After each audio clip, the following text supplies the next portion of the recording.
Bonjour à tous, dans cette vidéo nous allons aborder les coordonnées d'un vecteur. Donc on va se placer dans un repère OIJ et on va commencer par définir qu'est-ce que c'est les coordonnées d'un vecteur dans ce repère.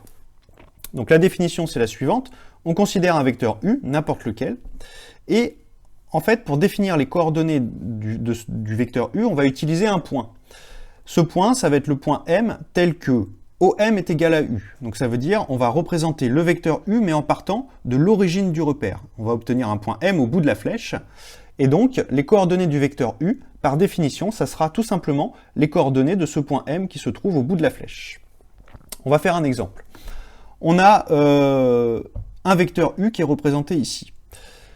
Ce que l'on peut faire, c'est représenter ce vecteur en utilisant l'origine du repère. Donc en fait, on voit que pour le représenter, un vecteur, ça représente un déplacement. Donc ici, on se déplace de 4 carreaux vers la droite et on monte de 2 carreaux vers le haut. Donc pour représenter le vecteur U à partir de l'origine, eh ben, on va faire exactement la même chose. On va avancer de 4 carreaux et on va monter de 2. Donc voici un représentant du vecteur U. Voici même le représentant qui a pour origine l'origine du repère. Donc, on peut placer un point M au bout de cette flèche, comme indiqué dans la définition. Et donc, ce point M, si on lit ses coordonnées, ben, on voit que son abscisse, c'est 4. Donc, il a pour coordonnées 4.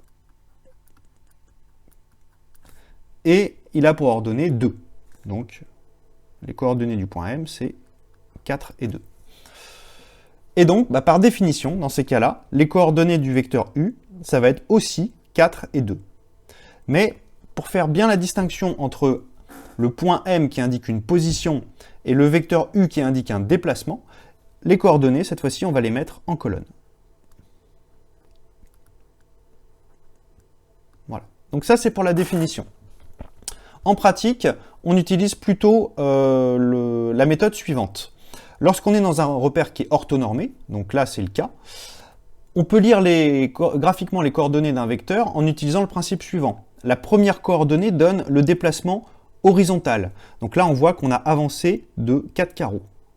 On a fait 4 pas vers la droite. Et donc, comme on s'est déplacé dans le sens de l'axe des abscisses, on s'est déplacé dans le sens positif, donc du coup, la première coordonnée c'est plus 4. Donc c'est pour ça qu'on a noté 4 ici en première coordonnée. Et ensuite, la deuxième coordonnée, elle est donnée par le déplacement, cette fois-ci vertical du déplacement. Donc on voit qu'on a monté de 2 carreaux. Et donc c'est pareil, on a été dans le sens indiqué par l'axe des ordonnées. Donc on a fait un déplacement positif. Donc la deuxième coordonnée, ça sera plus 2. Voilà. Alors, on va faire plusieurs exemples. On a une figure avec 5 vecteurs différents et on va lire les coordonnées de ces vecteurs. Alors on va commencer par un petit rappel, lire les coordonnées des points A et B déjà. Donc en fait, ce qu'il faut vraiment bien comprendre, c'est que un point indique une position, donc les points A et B indiquent bien un endroit du repère, alors que les vecteurs indiquent un déplacement. Okay, et donc les coordonnées des points, on les écrira horizontalement, et les coordonnées des vecteurs, on les écrira verticalement pour bien différencier les deux objets, pour bien montrer que ce ne sont pas deux objets de même nature. Donc les coordonnées des points A et B. Alors A, si on regarde l'abscisse, c'est moins 1, et l'ordonnée, c'est moins 2. Donc on va avoir moins 1, moins 2. Pour le point B, on est en moins 3 sur l'axe des abscisses et on est en moins 1 sur l'axe des ordonnées. Donc ça nous fait moins 3, point virgule, moins 1. Et donc maintenant, on va lire les coordonnées des vecteurs. Alors pour le vecteur U, qu'est-ce qui se passe? On part du bout de la flèche, de l'origine de la flèche, et on voit qu'il faut reculer de 5 carreaux. Je dis reculer parce qu'on va dans le sens inverse de l'axe des abscisses ici. Donc on recule de 5 carreaux. Donc la première coordonnée, ça va être moins 5. Et on descend de 2 carreaux. Donc c'est pareil, on va dans le sens opposé du sens indiqué par l'axe des ordonnées. Donc on descend de 2 carreaux, donc ça veut dire qu'on fait un déplacement négatif, et donc la deuxième coordonnée, ça va être moins 2. Voilà. Et donc, c'est la même méthode pour tous les autres vecteurs. Le vecteur V, on avance de 4 carreaux ici. Donc la première coordonnée, ça va être 4. Et on va monter de 1, 2, 3, 4, 5, 6 carreaux. Donc, ça va être 4, 6.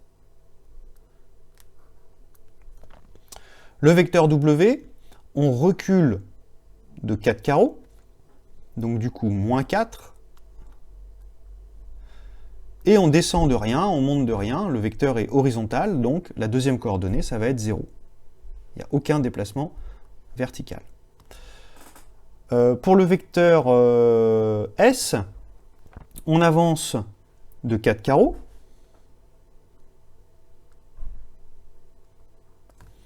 Et on descend 1, 2, 3. On descend de 3 carreaux, donc ça va être 4 et moins 3. Alors attention, on ne met jamais de trait de fraction entre les deux coordonnées, hein, puisque sinon on indiquerait un nombre, 4 divisé par moins 3, là c'est pas le cas, hein. On veut vraiment indiquer qu'il y a deux coordonnées différentes, une coordonnée horizontale et une coordonnée verticale. Et enfin, pour le dernier, donc T, on voit qu'on n'a pas de déplacement horizontal, donc ça va être 0 pour la première coordonnée, et on monte de 2 carreaux, donc plus 2 pour la deuxième coordonnée. Voilà. Alors maintenant, quelles sont les coordonnées du vecteur nul? Le vecteur nul, on ne se déplace pas, donc la première coordonnée, elle va être nulle, et la deuxième coordonnée, elle va être nulle aussi. En fait, on ne peut pas représenter le vecteur nul, puisqu'il n'a pas de longueur. Enfin, il a une longueur, mais cette longueur est égale à 0, donc on ne voit pas le déplacement. Alors maintenant, on va représenter par contre des vecteurs qui sont non nuls, donc les vecteurs x, y et z. On va commencer avec le vecteur x. Donc la première coordonnée, c'est 3, et la deuxième coordonnée, c'est 2. Donc quand on dit représenter un vecteur, ça veut dire qu'on peut partir de n'importe où, puisque ce qui compte finalement, c'est vraiment le déplacement qu'on va effectuer. Donc par exemple, je me place ici pour représenter mon vecteur. Donc ça va être mon origine. Et il faut que je fasse le déplacement suivant, 3 horizontalement et 2 verticalement. Donc ça veut dire que le bout de ma flèche va être ici. Et ensuite, pour représenter le vecteur, on trace une flèche entre ces deux points.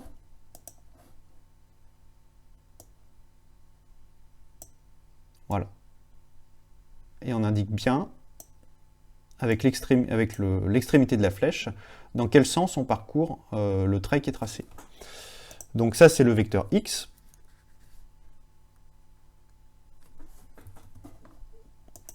Et on va faire la même chose avec le vecteur y. Voilà, vecteur x. Donc vecteur y, cette fois-ci, on a pour coordonnées moins 1, 4. Donc pareil, on se place n'importe où sur le graphique. Donc par exemple, on va se positionner là. On va partir d'ici. Donc moins 1, ça veut dire qu'il faut qu'on recule d'une case. Et 4, ça veut dire qu'il va falloir qu'on monte de 4 cases. Donc en fait, on ne peut pas partir de là, il faudrait plutôt partir d'ici, par exemple. Voilà. Donc on recule d'une case, on monte de 4 cases et on obtient le vecteur y.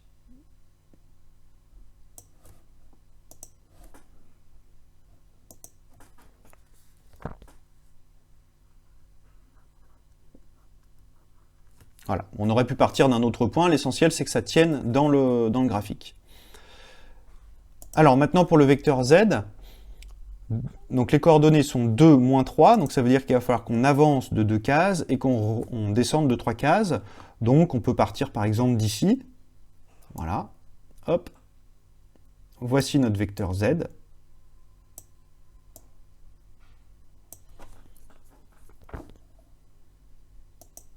Et donc à chaque fois, on peut indiquer le nom du vecteur qu'on a tracé avec la lettre et la petite flèche par-dessus. Voilà. Bien. Alors maintenant, tracer le représentant d'origine A du vecteur A. Donc ça veut dire, cette fois-ci, on nous impose le point de départ. Donc il faut qu'on parte d'ici et qu'on représente le vecteur de coordonnées -2, 5. Bon, bah c'est exactement la même méthode. On part cette fois-ci du point A, là on n'a pas le choix. Il faut qu'on recule de 2 cases et qu'on monte de 5. Donc ça veut dire qu'on va obtenir ce vecteur-là. Donc on recule de 2 et on monte de 5. Donc on va arriver ici. Voilà pour le vecteur A.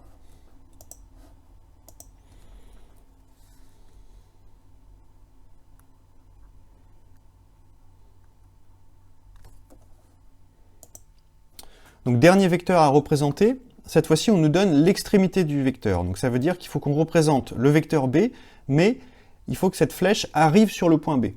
Donc la méthode peut-être la plus simple, c'est d'essayer de raisonner dans le sens inverse, c'est-à-dire on part du point B et on fait les opposés des coordonnées. Donc ça veut dire en gros, il faudra qu'on avance d'une case et qu'on descende de 2. Et donc là, ça nous donne le point de départ. Le point de départ, il est là, et en fait, on voit bien que si on part de là, eh ben, quand on va représenter notre vecteur B, eh bien, on va reculer d'une case et monter de 2. Donc ça correspond bien aux coordonnées qui sont données.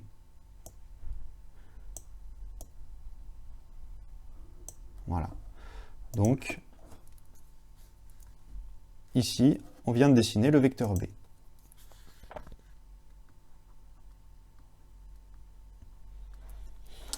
Bien, alors on termine avec une propriété. Deux vecteurs sont égaux si et seulement s'ils possèdent exactement les mêmes coordonnées. Donc, mathématiquement, ça s'écrit comme cela.